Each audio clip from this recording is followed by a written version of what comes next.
नमस्कार जय जगन्नाथ। चलतु आज आम प्रस्तुत करवा कंचा चिकेन रे बिरयानी।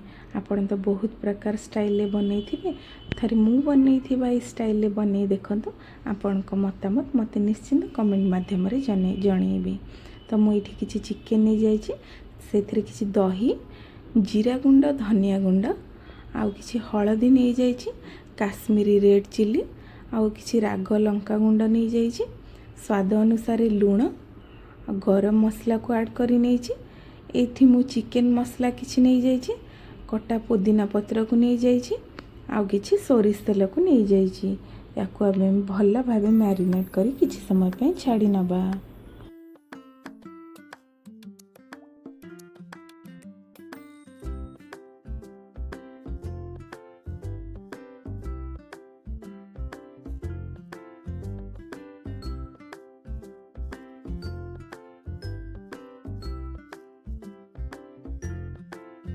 कड़े रे किछि तेल नहीं जाइथिली। एबे देखंतु भल भाबे गरम हो जाइछि। सेथिरे हमें पियाज को मध्य ऐड करि नबा।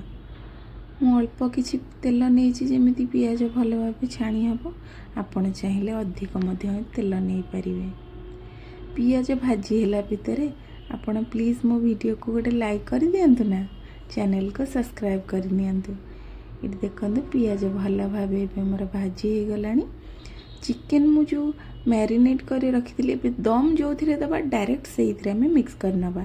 से भजा पियाज को मुझे ऐड कर से अदा रसुण पेस्ट को मु ऐड कर एबे आम को भल भाबे मिक्स कर नबा।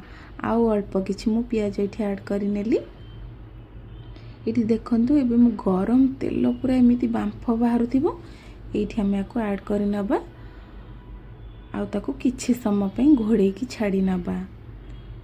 निश्चिंत एमिति करी थरे देखंतु, मते कहिबे कमेंट माध्यम रे। तो चलंतु एबे हमें भात प्रोसेस को जीवा। एठी मु गोटे डेक्ची रे पानी नहीं जाइथिली। पानी तो अबे भल भाबे गरम हे गलानी। सेथिरे मु किछि गोटा गरम मसला, स्वाद अनुसार किछि लूण को मु एठी नहीं जाइछि। पानी को आउ किछि समय पे फुटिबा पे छाड़ी नबा। मु चाउल को ये भल भाबे धोई किछि समय पे छाड़ी नहीं थिली। चाउल भी देखंतु भल भाबे फुली मध्य जाइछि।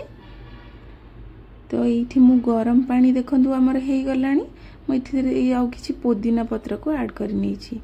तो भात हमर सेपटे हे गलानी।